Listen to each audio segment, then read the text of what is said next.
हुकूमत को साजिश करके बैरूनी साजिश का हिस्सा बन के कौन जिम्मेदार था इसका एक आदमी जिम्मेदार है, उसका नाम है जनरल बाजवा। मैं इसके खिलाफ इसलिए नहीं बात करता था, आर्मी चीफ थे। आर्मी चीफ के खिलाफ आप क्यों नहीं बात कर सकते? क्योंकि फौज के ऊपर फौज को बुरा नाम ना आए। हम सब समझते हैं कि इस मुल्क को, जो मेरी तरह के लोग, आजाद ज़हन के लोग हैं, हम तो अपनी फौज को चाहते हैं मजबूत हो। हमारी तो सारी पूरी कोशिश है कि मजबूत फौज हो ताकि हम आजाद मुल्क रह सकें। तो इसलिए हम चुप करके बैठे रहे और ये सारे तमाशे देखते रहे कि कैसे साजिशें हुई, कैसे लोगों को बताया गया। मैं आपके सामने जरा एक छोटी सी क्लिप दिखाना चाहता हूं कि अगर आपको कोई शक है कि हुआ क्या, तो पहले तो इलेक्शन से पहले, हमारी हुकूमत गिराने से पहले, 4 नून लीग के जो बड़े नाम हैं उन्होंने क्या कहा, उनसे जब पूछा गया कि जनाब आप नो कॉन्फिडेंस मोशन कामयाब हो सकती है एस्टैब्लिशमेंट के बगैर, और ये उन्होंने कहा। जरा ये सब अब मैं चाहता हूं पहले सब देखें। इन हाउस चेंज तो जिनकी वजह से होता है, जिनकी मदद से होता है, हम उनकी मदद नहीं लेना चाहते और हम चाहते हैं कि अगली हुकूमत का फैसला पाकिस्तान की आवाम से। तहरीक अदम एतमाद सौदे के बगैर मुमकिन नहीं होती। यहाँ पर अदम एतमाद को जो निज़ाम है एस्टेब्लिशमेंट के बगैर मुमकिन नहीं है। कोई डील करके इक़्तिदार नहीं चाहते। पाकिस्तान में तहरीक अदम एतमाद उस सूरत में अमूमन कामयाब होती है जब इस्टेब्लिशमेंट आपकी पुष्ट पे हो। एस्टेब्लिशमेंट करती है, वो डील का नतीजा होता है।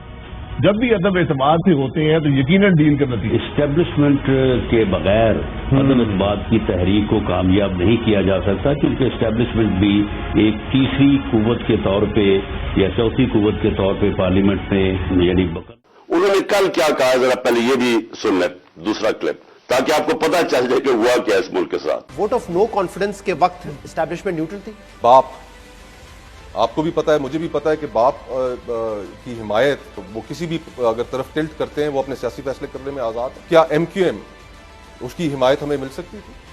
फिर उसके बाद जो सियासी मुखालफीन के ऊपर तशद्दुद आजकल के दौर में जो हो रहा है, उसमें हम माउथपीस बने हुए हैं। ये जो सारी साजिश हुई थी, इसमें हम किसी को और को ना कहें, एक आदमी का फैसला करता है, वो था आर्मी चीफ उस वक्त के जनरल बाजवा। इन्होंने ये फैसला किया हमें हटाने का। क्या वजह थी इसके पीछे? क्या ये समझते थे कि वाकई शहबाज शरीफ और ये इसाक डार कोई बड़े जीनियसेस हैं जो आके मुल्क को हमारे से बेहतर चला लेंगे? क्या वजह थी कि इन्होंने एक सिटिंग गवर्नमेंट को गिरा दिया? हमारे लोगों को आके, वो जिस तरह अभी मुस्तफा कोकर ने बताया कि बैप के मेंबर्स और MQM के मेंबर्स और शहजान बुख्ती, सबको पता था कि ये तो जो जिधर हुक्म मिलेगा इनको एस्टैब्लिशमेंट से, उन्होंने उधर जाना है, तो उनको उधर जाके भेज दिया कि जनाब आप जाके उधर चले जाए, और गवर्नमेंट गिर गई। तो मेरा अगला सवाल ये है, जब गवर्नमेंट गिर गई और फिर इनको ये चीज का इल्म हुआ कि अवाम हमारे के साथ आगे खड़ी हो गई, 10 अप्रैल को पब्लिक सड़कों के ऊपर निकलाई, लोगों ने इन चोरों को रिजेक्ट कर दिया, बल्कि हमारी मकबूलियत बढ़नी शुरू हो गई, इसलिए कि लोग इनकी जब शक्लें लोगों ने देखी, फिर से मुसल्लत किया गया इनको अवाम के ऊपर, तो लोग हमारे साथ और जुड़ना शुरू हो गए, बड़े बड़े जलसे शुरू हो गए। उसके बाद इलेक्शन जब करवाए गए तो इलेक्शन के रिजल्ट्स में इसके बावजूद कि पूरी कोशिश की गई स्टेट मशीनरी इसको इनको जिताने के लिए, उसके बावजूद हार गए।